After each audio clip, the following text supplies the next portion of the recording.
Композитор, этнограф, ғалым қазақтың дәстүрлі ұлттық музыкасын зерттеп, оны нотаға түсіруші Александр Викторович Затаевичтің туғанына 150 жыл. Осыған орай бүгін Достық үйінде композитордың мерейтойына арналған форум өтті. Поляк халқының бір туар ұлы Александр Викторовичті дәстүрлі қазақ музыкасын нотаға түсірген тұлға деп біледі.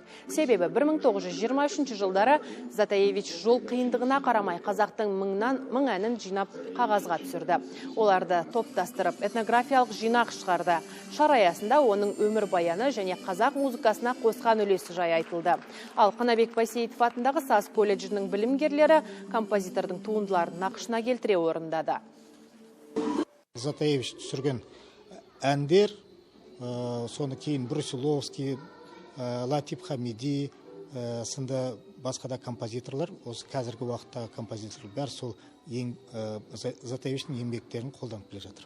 Қазіргі жастар білсін, оның еңбегі қандай екенін, және тек қана мынау кітаптан оқып қана білмей, және өздері сол мынау шараға араласып, сол кезде өте жақсы түсінеді деп ойлаймыз.